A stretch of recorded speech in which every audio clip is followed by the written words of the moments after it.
জয়গুরু বন্দে পুরুষোত্তমম।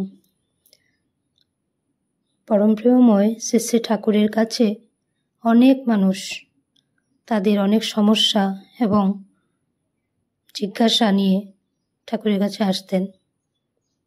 এরকমই একদিন শ্রী শ্রী ঠাকুরের কাছে এক সন্তান এসে একটি মারাত্মক প্রশ্ন করে বসছিল। সে বলল, আমার বাবা মাকে ভালো লাগে না, জোর করে কি ভক্তি আনা যায়? ওরা আমার ইষ্টের পথে বাধা দেয়, কি করব? তখন শ্রী শ্রী ঠাকুর বললেন, বাবা মাকে ভালো লাগে না মানে নিজের জীবনকেই তোমার ভালো লাগে না। অমন কথা কখনো বলবি না। অমন কথা ভাবাও পাপ, বলাও পাপ, শোনাও পাপ। বাবা মা হলেন তোমার জীবনের আদিভূমি। তাদের মাধ্যমেই তৈরি তোমার শরীর মন। তাদের যদি অশ্রদ্ধা করো, দেখবে দুনিয়ায় তোমার লোফার বাউন্ডুলে হয়ে ঘুরে বেড়ানো ছাড়া কোনো গত্যন্তর থাকবে না। বাপ মায়ের প্রতি শ্রদ্ধা, ভক্তি শ্রদ্ধা নেই, অথচ জীবনে বড় হয়েছে এমন একটা মানুষও দেখা যায় না। আমি বলছি, তুই রোজ এগুলো করবি। রোজ সকালে উঠে বাবা মাকে সাষ্টাঙ্গে প্রণাম করবি। ইষ্টবৃত্তি করার পর বাবা ও মাকে কিছু না কিছু রোজ দিবি। নিজে হাতে বাবা মার সেবা যত করবি ততই ভালো। বাবার জুতোটাই হয়তো কালি এনে দিলি, পা ধোয়ার জলটা হয়তো এনে দিলি।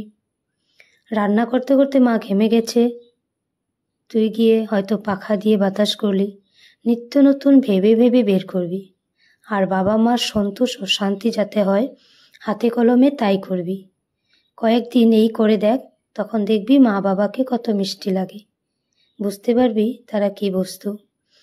বাবা, এই জ্যান্ত দেবতাদের যদি খুশি না করতে পারো, তারা যদি প্রসন্ন না হন, তাহলে কিন্তু সব দেবতার দরজায় তোমার কাটা পড়ে যাবে। কারো প্রসন্নতা উৎপাদন করা সম্ভব হবে না তোমার পক্ষে। তোমার মঙ্গল যারা চান, তোমার হিতাকাঙ্ক্ষী যারা, তারা কখনো তোমার মঙ্গলের পথে চলতে বাধা দিতেই পারে না। তবে তোমার নিজ আচরণ দিয়ে প্রমাণ করতে হবে যে তুমি প্রকৃত মঙ্গলের পথে চলছ। তার প্রথম ধাপই হলো পিতামাতার প্রতি আরও সশ্রদ্ধ ও সেবাপরায়ণ হওয়া।